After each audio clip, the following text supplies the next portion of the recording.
No questions? Okay, excellent. All right, so why don't we keep going to level 3. Still adjusting here. All right, so I'm knocking anything off the podium. So Tamika gave you a lot of good information. So we said we start each class with a Bible verse, and that really does, as she said, get us on one accord and just kind of clear the room of any other energy that's not about dfree, right? We also make sure that within the book, as she said, although there's not a lot of financial information that we just talked about, when you look at the workbook, there's a lot of activity that they take home and do. And so when she talked about the snowball effect, they actually have to go home and list all their credit cards, and they work through the worksheet. So in class, we do it with a third party. That's why you have Claude and Grace in the book, because, you know, we like to solve other people's problems, not our own problems. But after you finish solving the world's problems, you can go home and work on yourself. And if you have a spouse, hopefully you invite them in the room and you can work on it together, because as a family, you really want to experience this together. And if you have children, please invite them in the room so that they don't start off, you know, where you left off. They start off on this journey with you, so that we can make sure that as a family unit, we're moving people forward. And sorors, even though we may lead the way, we got to bring the men along, right? So we have to make sure that it's a family initiative. And when they go home and do those exercises, they'll really start to uncover things, especially in the first class. We ask them to take inventory of all those bills and those finances before they even get to the class, list them out, and then we can start to work on them indirectly by exposing them to different strategies that they can use at home. So it's important for them to be able to do those at-home assignments, because that's what's going to keep them moving forward in the class. So Tamika's taken you through steps 1 and 2, and step 3, level 3, is continuing the journey to financial freedom. And it's really about saving, because we're moving through this continuum, and now you have your emergency funds, or at least you understand it, because in 12 weeks, I don't think that everybody will be D-free. I'm just keeping it real. We'll have the strategies and the mentality and understand, but if it was easy, then we would have more people in our community D-free. So this is hard work. It's complex, and we're talking about breaking strongholds and changing lifestyles. So it does take a while, but through the curriculum, we'll take you through all the steps. And that's why some people actually come back through again after they finish, when they're in a different place in their life. So what step 3 is all about is starting that journey of saving and building wealth. So we start to talk about different ways of obtaining wealth. We talk about the honor system, participating in the controlled and investment groups, and really supporting one another in that space. You could bring in speakers as well to your workshops, where you could bring in financial experts to talk about wealth planning and wealth building. We do that here as well. But most importantly, you got to have a plan. So now that you're on your way, we start to work with you on building a plan. And you have to be very aware of your own resources, your habits, and what you need in your lifestyle, the lifestyle that you're living. So we rely on the community. So we celebrate those successes, as Tamika talked about. And then we give you an assignment, because along this journey, now you're into the 7th week.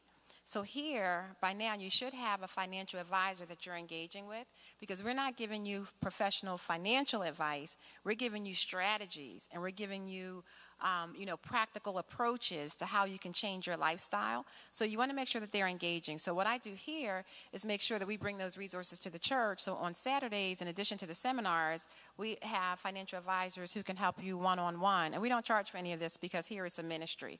But we do have people that can help you one-on-one, because it's important that you look at your own personal finances in order to move this journey along. And so it's important that they do that. They have a tax advisor, because some people are doing their taxes themselves and they may not know. They may be building up opportunities for penalties and get caught later. And again, that throws you right back into debt. So it's about awareness and education. And then the next step, step 8, is minimizing the stress. How many people know it's very stressful to be in debt? You got folks out there who won't answer their phone, won't open their mail. You got bill collectors chasing them, and you call them. I say, hey, is so-and-so home? Who wants to know? I'm thinking, okay. And then I say, hi, I'm Michelle Dutton. I'm from First Baptist, the D-free. Oh, hey, how you doing? But it's like a totally different person from when I just call and say, good morning. Can I speak to whoever the person is?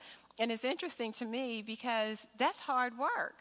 and it's stressful. And so what we talk about is disclosing all of that and just really being able to deal with it. And a lot of people don't know that you can call some of these folks, your bill collectors, your credit cards, and you can organize it in such a way, and we work through this in the curriculum, so that you make it easier on yourself. You can put all your credit cards on the same day. You can change the due date. I call my credit card company and ask them to reduce the interest rates, and very rarely do they say no, right? So we just try to equip you to really create a good plan there. And then we talk about, when we talk about protecting wealth, there's exercises here. Do you have a retirement fund that you contribute to? The whole discussion I was having earlier when I talked about protecting wealth, imagining what it will look like. Do you have a will? If you have children, do they have a trust fund?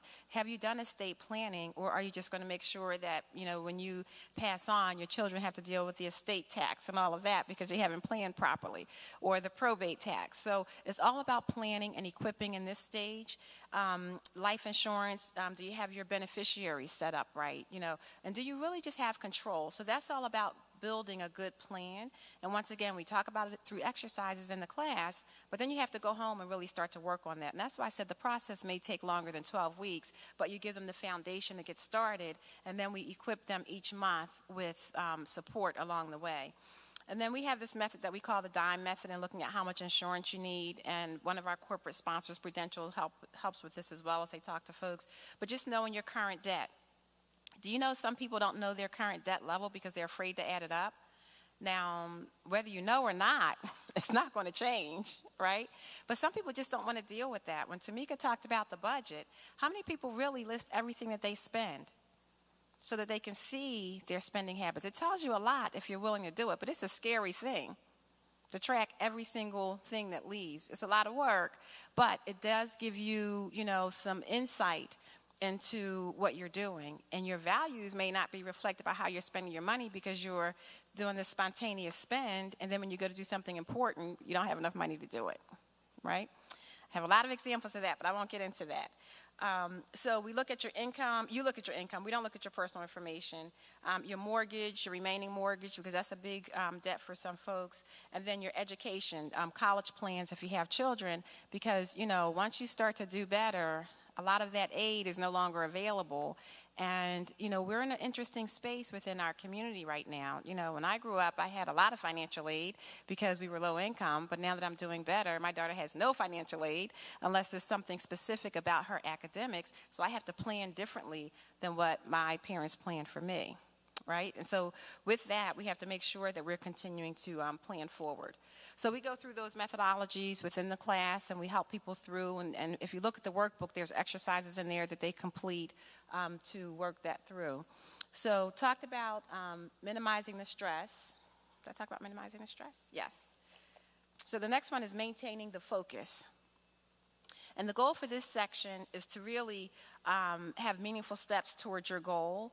Make sure you're celebrating those victories, and Tamika touched on that a little bit, to make sure that we're disclosing some of the victories, because people get discouraged, especially going into session 3, and we're moving at a quick pace, and they're feeling like, wow, I haven't paid off anything. I still don't understand. They talked about that snowball method. I don't see how I can get there. And I've had people come to me and say, I just don't think I can keep up. But that's when, as a facilitator, right before that breakthrough is usually when you do want to give up, when you have to encourage them through your stories and through the testimonies. And that's why it's so important in class to celebrate those little wins, to let them know that progress is happening. Nobody wants to be a part of a class and all we do is come and talk about how we can't make it, right? So as the facilitator, you got to keep that energy going. If someone doesn't show up, call them and see what's going on.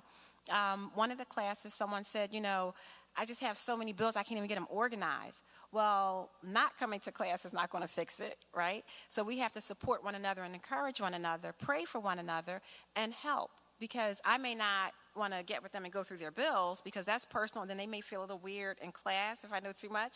But I want to connect them with somebody who can help them go through those bills and straighten them up and then come to class. And that's why it's important to connect and have a support group, right? So we talk about that, and then just remaining focused on achieving that long-term goal. One of the things we do in class 1 is we have everybody write down 3 goals. And this is what they want to accomplish within a year, right? And then we put them in an envelope, have them just put their address on it, and then we put them away. And then at a really good time, usually when they're almost finished the 3 months, that's a good time for me to drop them in the mail and send them back and see what it looks like. Because, you're very energized in class and you're very energized when we're talking about it. But if I just check on you 3 months later, have you changed anything? Have your goals changed? Have you realized any goals? So it's just a little quick check that we do as well. So just checking in with, are you still heading down the path that you wanted to head down with your goals? So we talked about most of this. And then there's home exercises, just recapping on taking that personal inventory and staying committed for the journey, because this is all about the building wealth. And then the last component that we go through is giving back. And as Tamika said, you're already on this journey of giving back just by being willing to help get this further out and extend it into the community. So it's really about what you're doing for others collectively. And so for us, we talk about, now that you are starting to understand better spending habits, we talk about tithing because, when you know better, you do better. And this is really a spiritual journey. Because if it was just a transactional investment, I think people could get there sooner. But people spend for different reasons. And sometimes there's something going on in the inside that we're not even scratching the surface of. People are hurting for different reasons. And the answer to everything is to spend. Some people may shop. Some people may go out to eat. Some people, the social stuff takes money. And so when you get to the root of what is it, why do you need to keep up with the Joneses? Why you got to look like everybody else, right? What is it that's driving you there? And are you pleasing God or are you pleasing man? So it really does come back to, who are you? What are you representing? And what is this that's driving you to, spend the way that you're spending? And so as we grow spiritually, then we understand that, God blesses us based on what we can do, what he needs us to do, where he's calling us to be. And for level 3, the scripture is, whoever, is trusted with little can be trusted with much. So sometimes we pray for things and we're not ready for them, right? Some people pray for $1 million, but they don't know how to manage $1,000. So if God blesses you with that $1 million, you may hurt yourself, right? And so we have to be careful with that and just make sure that we're linking to this whole giving back and understanding where we are spiritually and then how we help others along this journey so that it's a holistic journey. It's just like when you diet. We can control your calorie intake and output, but if we don't understand why you go eat ice cream when you're feeling sad, then it doesn't matter. It's the same thing with money. So we talk about that. We talk about tithing. We talk about faith in this whole give back component. And depending on which organization you're in, you'll be able to tailor that to the needs of your organization. For the sorority, we are based on Christian principles, so we can certainly talk about faith. But we can also talk about how we continue to give Delta because we have so many events and fundraisers and things. So maybe you have to have a Delta fund. Someone shared that with me as a testimony, and it was a Zeta. Jasmine, and it was funny, she said to me, one thing I've learned about this is I want to do so many things because we have so many opportunities, but this was my biggest issue. She's not been out of college for a while, so now she knows she can't spend on Zeta what she didn't put in her Zeta account, and so she has a special account for that. She's decided what percentage she wants to put in there, and so when she wants to go and travel and do things with the sorority, then that's the fund that it comes from. If it's nothing there, then she can't go. That helps you prioritize your decisions. Right? So you can really adapt this to whatever organization you want. It's just about what are you preparing to spend so that you're not spending yourself into a crisis. All right? If I keep going here so I talked a little bit about this. So it's trust and honesty in handling your money. Money management is really a true worship because everything that we have really belongs to God. When we talk about tithing and that 10%, then, we're just giving him back just a small percentage of what he's given us. But he's given us 90. We're just, giving 10. So we talk about that a little bit, the mindful stewardship. And then it's just to really, learn to live out the abundance of God, and everything has to be done in moderation. So we just connected full circle on what people are looking at. Yes, you know what? My problem is I'm doing it here, not there. All right. Thank you. So the goal of the last session is to make a difference in the lives of others, and that's where we talk about the dfree victories. I've talked about the testimonies on Sundays, and like I said, even if you do it in your chapter meeting, you'd be surprised. At first it might seem kind of, weird. We stopped for a while, and somebody said, I had a testimony, and you're not having D-free Sundays. It's like, what are you doing? And so I was surprised at how much this really does make a difference, but it does. And people also ask questions about, when somebody said they had 2 mortgages and they paid off one and then they were trying to do something, and it starts a whole nother conversation about how they can do that as well. So it's an opportunity that we take advantage of, all right? So any questions on any of the modules? The script is in there, the PowerPoints are in there, and we're here for references as well. It's a lot of information, but it'll come together nicely because as you're reading through the PowerPoints, you have the script right next to it, and then you're looking through the book to see the activities. It does come together. It takes planning, but it comes together very nicely. So any questions before we jump into the other section on how to get started? Pass around the script so that they can see it. Okay. All right. While Tamika passes that around, I'm just going to talk a few minutes on just how to get started, because that's another component, just go there, that we wanted to talk about. So when we think about what we need, I talked about the vision. So this is the vision of dfree, but what I want you to visualize is what's the vision of what you want to implement within your space. And this has to be personal because we're all in different places, but you know your audience. So what's the vision? Are we going to, look at it as a community event, and you're going to target a particular community, a particular group, a particular church that I know you may want to take it back to? So what's the vision of what you're going to implement in this ministry? And then you have to think about what's the goal. When we launched this at First Baptist, when we did our relaunch, my goal was to have the church commit to $1 million in debt. So I wanted people to go on that $1 Billion Challenge website and pay off $1 million in debt, because that's the what. And most people can rally around a what before they can rally around a how. You know what I mean? So it's very tangible to say, I have, $20,000 in debt, and I want to pay off $2,000 this year, after I looked at my income and expense and all of that. So have some clear goal that you really want to achieve, and let people sign up for that. Because after you sign up for that, what's the question? How am I going to do that? And that's when you sign up for support and for the process. dfree is the process to help get them to achieving that goal. And so when you lay out the vision clearly, then people will follow. Because there are so many people out there that need help. I mean, there's just the floodgates can open on you if you're not careful, right? And then you need the buy-in of the leadership. So, whatever organization or church you're looking at, it's really critical to have the leadership buy in. So for me, it's easy because it's Pastor Stories, right? And then I also need to overcome that hurdle, though, of making sure that the ministry leaders buy in. Because for this to be sustainable and repeatable, I need to make sure that every ministry in this church has someone who's committed to dfree, committing to celebrating it on a monthly basis, and making sure that when we have things, they're getting the word out to each one of their members, right? So that could be the same thing, in churches, you can engage the choirs, the ushers. Within Delta, you may have all the different committees have someone commit. So there's a lot of different ways. I mean, you know how to reach your people, right? And it's different for every chapter, different for every church, different for every organization, but it's transferable when you think about it. You know who the movers and the shakers are, that's who we got to get engaged. Right? And then you have the formal leadership training. So we're giving you, an accelerated training here so that you can go out and do training. But the formal training is working them through that 12-step process that we just talked about. And then you have structured members education, as they go through the classes. And then you have the creation of the movement, which say, now what support do we need to help them overcome this stronghold? Now they have the tools, but how do we get them to use the tools, right? And to use the tools, you need help and you need support.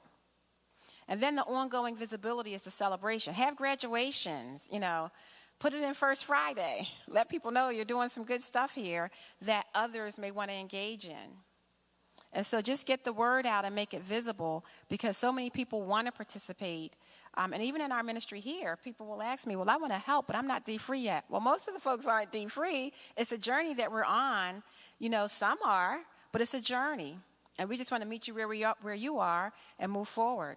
And you want all different testimonies. People who are dfree, people who are not dfree, people who have tried to be dfree and fell off the wagon and now they're back again, because it'll be encouragement to someone, right?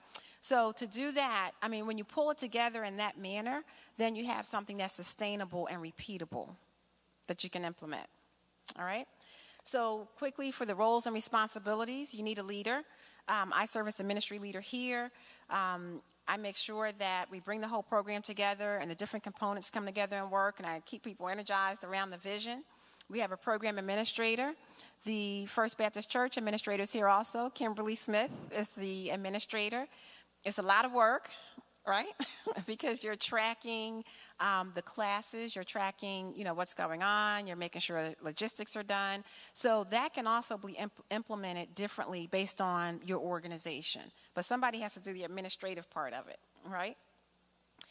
Ambassadors, just making sure that you're getting external relationships. And this is more if you're looking at growing the relationship across organizations.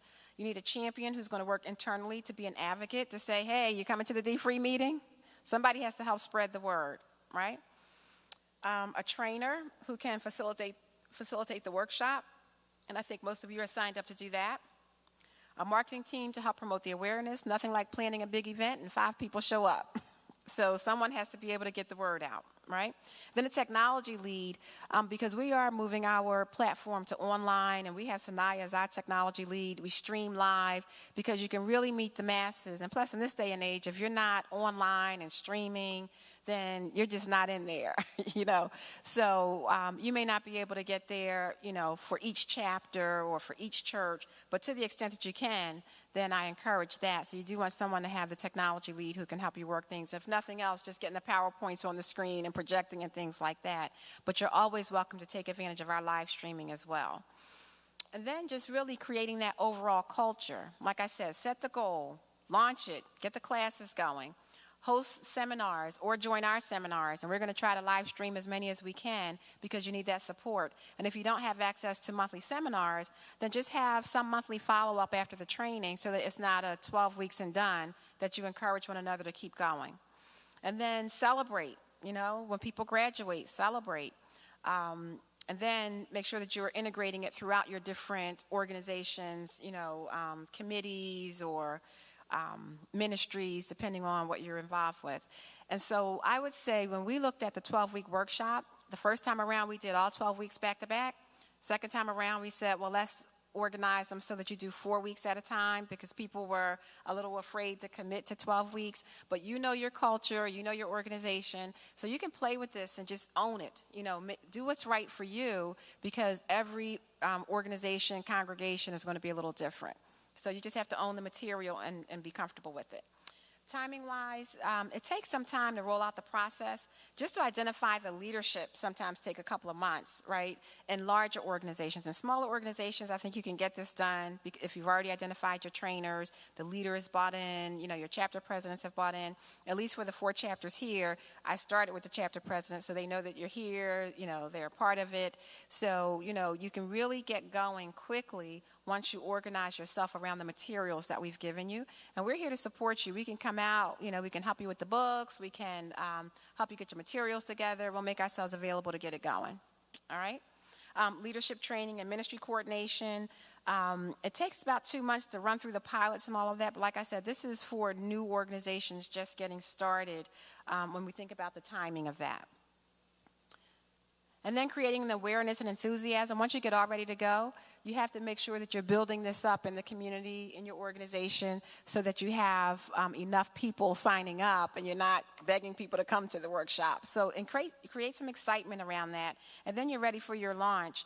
And for us, we had, when we launched, we started with a pilot class. Well, actually, we started with a focus group, and we got people excited about it, got their input, tweaked the curriculum. And then as they came back, we had a pilot class, and then we started our dfree Sundays. So we just kind of layered in introducing people to dfree. If it's a smaller organization, you can certainly start with your pilot classes as the official launch. And then from there, you can just think about how do we keep this alive in our organization. All right? Just to hit on this really quickly, it's very important to have statistics around this. With any movement, if you don't have statistics to show the growth of the organization, then it's not going to be successful. So we've partnered with success measures where we do benchmarking before the class and after the class so that we can see the movement. And it's not just with the classes. Some people come in here and they hear pastor talking about it. They'll hear the dfree Sunday testimony, and they will come in and get, some education just from that without even going through the 12 weeks, and then they have a testimony. So we try to capture that data, benchmark, and then at the end look at the stats for people that are becoming dfree. One of the biggest stats we have is on the $1 Billion Challenge website. We're up to $1 million of people committing to pay off debt. And so we're putting in stats whenever we can. So it's not just an emotional discussion. It's one that's fact-based and based on numbers.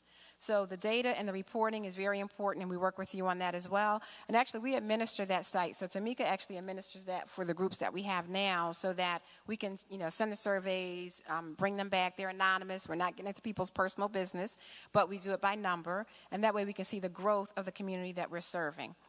And then most importantly, celebrate the success. Make it fun. Have testimonies, have graduations, have a tip of the week. You can send that out electronically. You can put a whole bunch of them in and program them to go out, once a week. So there's a lot of good ways just to stay connected, but just make sure that you keep it fresh so it just doesn't die out and become just mechanically, did I pay off a credit card or, am I paying my bills down?